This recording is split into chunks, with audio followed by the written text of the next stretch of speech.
नमस्कार, संपूर्ण न्यूज़ में स्वागत है आप सभी का। मन की बात, देश के प्रधानमंत्री की मन की बात सुन करके हुए प्रभावित, साथ ही साथ किया क्षेत्र की समस्याओं के ऊपर विचार विमर्श। सभी कार्यकर्ताओं की तरफ से क्षेत्र की समस्याओं को लेकर के विचार विमर्श हुआ। आइए जानते हैं क्या कहा है सभी कार्यकर्ताओं ने। सर जी, मैं आपका नाम जानना चाहूँगा और जो आज की मीटिंग हुई है ये किस उद्देश्य को लेकर हुई है? मेरा नाम डॉक्टर राजीव कुमार झा है। ये एक सामाजिक स्तर पर ऐसे ही मन की बात कार्यक्रम को सबको मिलजुल कर देखने के लिए। तो इसमें कौन कौन शामिल हुए?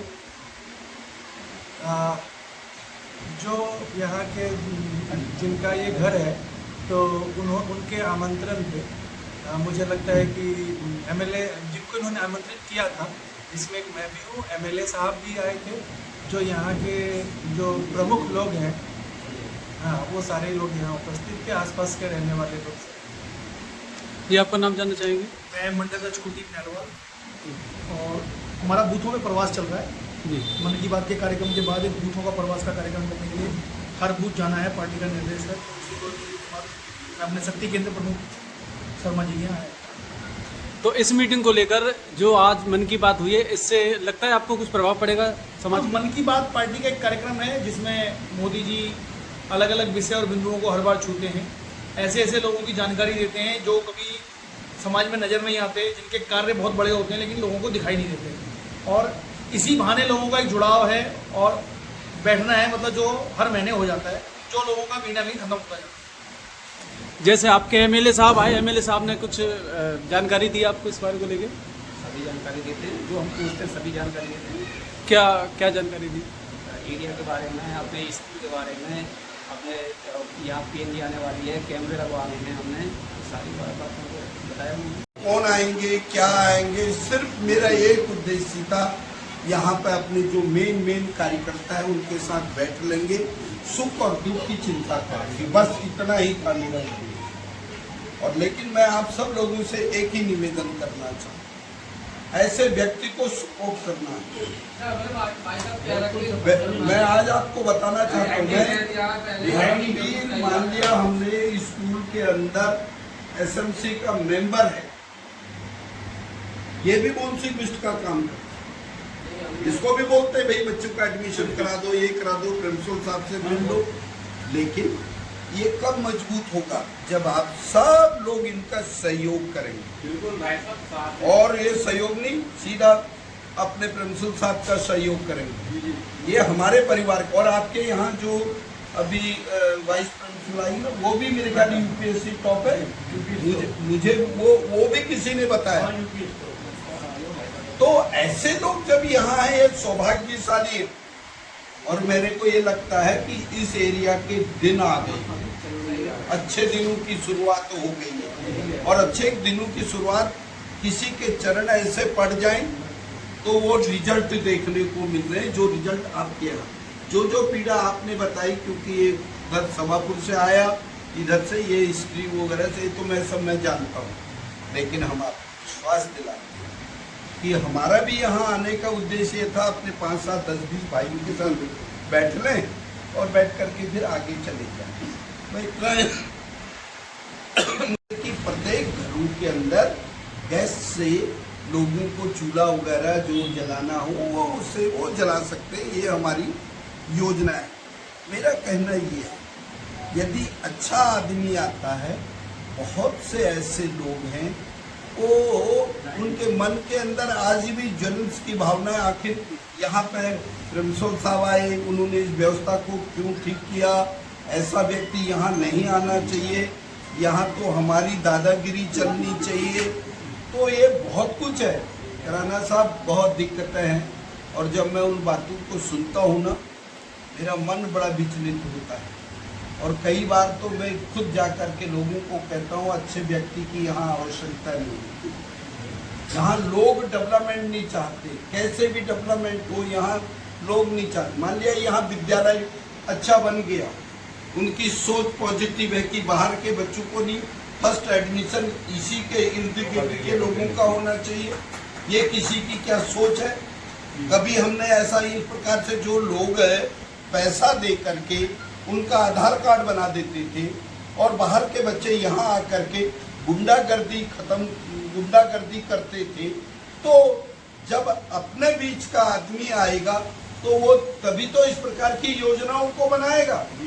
लेकिन लोगों को ये लग रहा है कि हम भले ही यहाँ के हैं लेकिन हम इस एरिया का विकास नहीं होने देना चाहते, इस स्कूल को हम नंबर 1 पे नहीं आना देना चाहते। मैं बहुत से बार यहाँ आता हूँ और आपने देखा होगा अभी जो एनसीसी कैडर की बात करी, यदि यहाँ इस एरिया से दूसरी जगह चले जाइए आप, ये जमुना पार जो है ये ठीक है, कोड़ी खाना ये वो आ जाता है, क्योंकि न्यू सवापुर गुजरान और चौहान पट्टी ये 2-3 गांव जो थे जमुना के खादर में थे, खादर से ही यहाँ आए। उधर आपका शेरपुर, बिहारीपुर, तुकमीरपुर ये सारे उस साइड में। दिक्कत कहाँ आ रही थी कि यदि गांव का दर्जा इसको नहीं मिलता, ना तो यहाँ सड़कें बन सकती थी, ना पीने का पानी की व्यवस्था हो सकती थी, ना शिविर की व्यवस्था या किसी चीज़ की व्यवस्था यहाँ नहीं हो सकती। तो उस समय में विधानसभा में पहुँचने के बाद सबसे पहले काम हमने यही किया और इसको गांव का दर्जा दिलाया। अब दिक्कत आ गई डेवलपमेंट, एक ही नाम से 2 गांव, वहां विकास कैसे हो? वो विकास इसलिए नहीं हो पा रहा था कि गांव का अस्तित्व अभी सवापुर में था, लेकिन यहाँ न्यू सवापुर बसा दिया गया था, इसलिए यहाँ डेवलपमेंट नहीं हो सकता था। तब लड़ाई फिर उस पर प्रारंभ हुई। फिर मैंने इसको एमएलए हेड से, उसमें एक पाल साहब थे चीफ इंजीनियर, बेसिकली वो उत्तराखंड से बिलोंग करते थे, तो मेरे अधिकारी से संबंध वगैरह अच्छा था।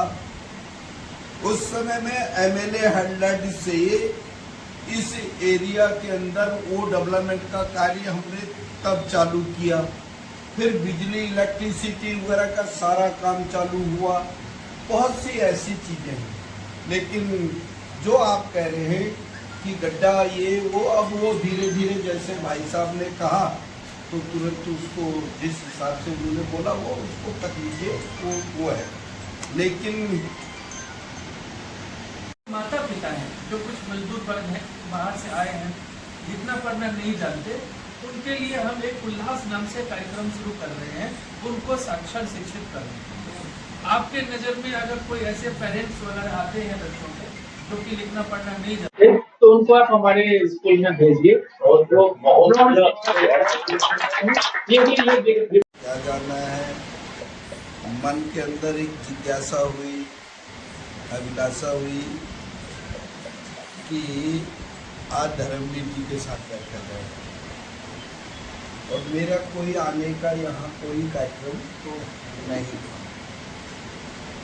मुझे क्योंकि मन की बात सुननी थी।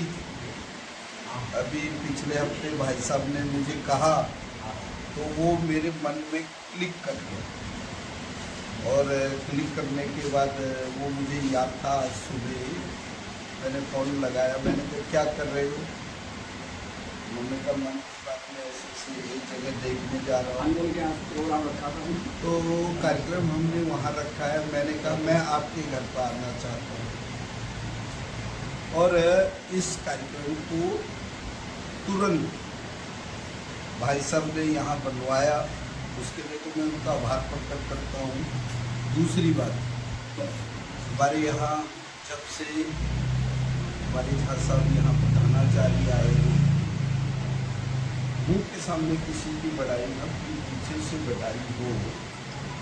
और मुझे लगता है कि क्रावल नगर के अंतर्गत ऐसे शिक्षाविदी लोगों की आवश्यकता है।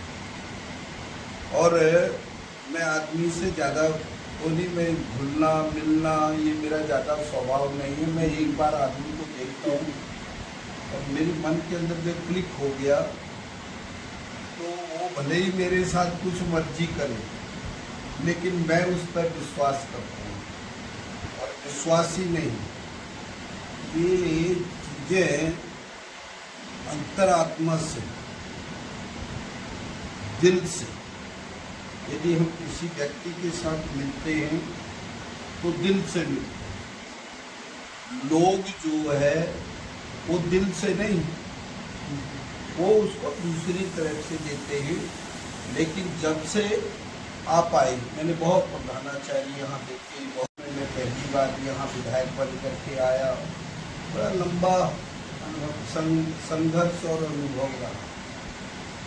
और अब जो मुझे लग रहा है, जैसा इस क्षेत्र को आवश्यकता थी, हो सकता है ऊपर वाले ने कोई हमने ऐसा कार्य किया हो जिसकी वजह से हमारे प्रधानाचार्य हमारे लोगों के बीच में आके आगामी आने वाले दिनों के अंदर बच्चों का भविष्य और कैसे बेहतर हो सके, उसके लिए प्रयासरत है। उसके लिए तो हम उनका आभार प्रकट करते हैं, उनका धन्यवाद करते हैं और परमात्मा का भी शुक्रिया अदा करते हैं। बहुत सी योजनाएं उन्होंने बनाई, बहुत सी चीज़ें हैं, लेकिन अभी भी बहुत से लोगों के मन के अंदर इस बात का दुख है कि ऐसा व्यक्ति क्यों आया जो पूरे शिक्षा तंत्र को तो ठीक कर रहा है, लेकिन व्यवस्थाओं को भी ठीक करने का काम कर रहा है। इस प्रकार के लोगों के अंदर एक बहुत बड़ी पीड़ा है। जब मैं पहली बार विधायक बना तो तब भी लोगों के मन के अंदर पीड़ा थी कि ये व्यक्ति यहाँ से चुनाव नहीं जीतना चाहिए, चुनाव क्यों जीतता है, ये लोगों की इस प्रकार की थी। लेकिन जनता जनार्दन और परमात्मा के आशीर्वाद से ये काम आगे बढ़ते रहते हैं। अभी एक बच्चे ने बहुत अच्छी बात की कराना जी ने, शायद इनको नहीं पता होगा, ये करावल नगर गांव की ही जमीन है, खसरा नंबर 94 ही है ना, सॉरी 60 में क्या था कि जब यहाँ फ्लड आता था, बाढ़ आती थी, तो सभापुर गांव को इस जगह पे बसाया गया, करावल नगर की जगह पे। ये वास्तव में निचला एरिया था, नीचे एरिया था, जिसको हम गड्ढा कहते थे। लेकिन जब 98 में मैं एमएलए बना, इसका कोई रिकॉर्ड नहीं, न यहाँ बिजली था, न यहाँ पानी था, न कोई यहाँ संसाधन थे, न यहाँ सड़कें थी, कुछ नहीं। यहाँ तक कि इसको गांव का दर्जा नहीं। तो जब मैं विधायक बना, विधानसभा में चाहूँगा, उन्होंने कहा कि ये बिल्डिंग नहीं बनाया हो और रूम भी मैं आपको दिलवाऊंगा। और फिर अभी हमारा यहाँ पर ए ब्लॉक में 8 नए कमरे, टॉयलेट और ऊपर जाने के लिए सीढ़ी, इसका कार्य शुरू हो गया है। फिर बच्चे को यहाँ पर विद्यालय से, ऐसा मैं जब शुरू में तो देखता था दीवार फांद के भाग जाते थे, तो उसमें हमने 2 स्तर पे काम किया कि बच्चे विद्यालय में आ रहे हैं और भाग जा रहे हैं, मतलब पढ़ाई की गुणवत्ता यहाँ नहीं हुई। तो हमने अपने टीचर्स वगैरह को बहुत ट्रेनिंग किया है, काउंसलिंग किया है, करके टाइम टेबल वगैरह को ठीक ठाक किया, कुछ ग्रुपिज्म वगैरह था उन सबको खत्म किया। और आज के डेट में एक भी बच्चा आपको स्कूल टाइम में, आप लोग तो अगल बगल रहते हैं, ये दिखता नहीं होगा, बच्चा भागता नहीं है, इसके आप खुद गवाह हैं। लेकिन इसके बावजूद भी हमने दीवार को भी और ऊंचा करने के लिए प्रपोजल दिया था। फिर से सर को धन्यवाद कि हमारे विद्यालय का जो दीवार है उसको 6 फीट ऊंचा करने का जो सैंक्शन ऑर्डर था वो आ गया है, लगभग 19 लाख का। बहुत जल्दी ही वो काम भी शुरू हो जाएगा। जो भवन बन रहे हैं, रूम बन रहे हैं, वो लगभग 2 करोड़ के हैं। और जो ये बन रहे हैं, दीवार बनेंगे अभी, उसका ये है, इसमें वो मैंने आपको करोड़ इसलिए बता दिया कि आपको पता हो, ट्रांसपेरेंसी हो। बाकी पैसे से मेरा कोई लेन देन नहीं। CPWD काम करती है, उसका टेंडर है, वो काम करते हैं। बस मेरा उद्देश्य रहता है कि देखो कि सही से काम हो और जल्दी से हो जाए। अक्टूबर तक इसको हमने डेडलाइन दिया है कि पूरा हो जाए। तो इस तरह से मेरे क्षेत्र में, मेरे सीमा में जो है वो मैं करने का कोशिश कर रहा हूँ। और इसमें हमारे SMC के, स्कूल मैनेजमेंट कमेटी के जो सदस्य हैं, लालमोहन जी हैं, शर्मा जी हैं, और MLA तो सदस्य होते ही हैं। सारा ये क्षेत्र ही इनका ही है, सारा क्षेत्र इनका ही है। इनके नेतृत्व में हम लोग कर रहे हैं और जहाँ कुछ आवश्यकता होती है पहुँच जाता हूँ। और ये मुक्त हस्त से और खुले दिल से सारा सपोर्ट देते हैं। आपको एक बार पुनः विभाग के और जहाँ पर भी जब लगे आपको कि विद्यालय में किसी तरह की कोई मदद चाहिए, किसी भी बच्चे का एडमिशन चाहिए वगैरह, अभी हम लोगों ने एक नया प्रकल्प शुरू किया है, उल्लास, उनको चैनलाइज करने के लिए हमने उनको स्पोर्ट्स में जोड़ने का कोशिश किया। और आपको बताते हुए हर्ष हो रहा है कि हमारा विद्यालय इस बार पूरे नॉर्थ ईस्ट जिले में नंबर 1 पोजीशन पे है मेडल्स के। फिर हमने कोशिश किया कि बच्चों को जो पाठ्य सहगामी क्रियाएं होती हैं उसमें जोड़ा जाए। और देखा यहाँ स्काउट गाइड नहीं है, NCC नहीं है, तो हमने अपने इस बार एनुअल फंक्शन में सर को तो बुलाया ही, और दिल्ली के NCC के जो हेड है कर्नल पंकज सती साहब, सर को जाकर रिक्वेस्ट किया, उनको बुलाया कि हमने एक वीर वॉल बनाया, वॉल ऑफ हीरोज बनाया है। तो वो एक तरह से टेम्पटेशन था कि दिखा के उनको बुलाऊंगा। अब वो उनको इनॉग्रेट करने के लिए बोले, वो लोग ऐसे जाते नहीं एनुअल फंक्शन में, तो इस बहाने हमने उनको इनवाइट किया और उसके बाद फिर प्रोसेस किया और आज आपके विद्यालय में NCC आ गया, इसी वर्ष आ गया। और मेरी पोस्टिंग जब यहाँ हुई और मैंने वेबसाइट पे चेक किया करावन नगर विद्यालय को, तो देखा कि यहाँ पर सिर्फ कॉमर्स और आर्ट्स है। तो मुझे बड़ा अजीब सा लगा, मेरा तो एक्सपर्टाइज साइंस का है, इस विद्यालय में तो साइंस ही नहीं है, मैं क्या करूँगा। तो शुरू में तो थोड़ा सा ये डिप्रेशन सा हुआ, फिर अचानक ही एक अंदर से जैसे आवाज़ सी आई कि शायद इसीलिए ईश्वर मुझे वहाँ भेज रहे हैं कि 35 वर्ष हो गए और विज्ञान नहीं है, तुम जाओ और विज्ञान खोलो। तो जब मैं यहाँ आया और आते ही मैं धर्मवीर शर्मा जी जैसे मित्र मिले हैं, साथी मिले हैं, और इन्होंने इनसे संपर्क करवाया। और हमने सबसे पहली गुजारिश यही करी कि सर आप कुछ कीजिए कि विद्यालय में ज्ञान आ जाए। और सर ने, मैंने एक बार कहा और इन्होंने बोला कि बिल्कुल तथास्तु, और इन्होंने लेटर लिखा सीधे LG साहब को। और फिर विद्यालय स्तर पे और अपने डिपार्टमेंट के स्तर पे हमने भी चिट्ठी उट्ठी लिखी, द्वारा बात किया, और आज अपने समाज के बच्चों के लिए विद्यालय में विज्ञान संकाय हो गया है।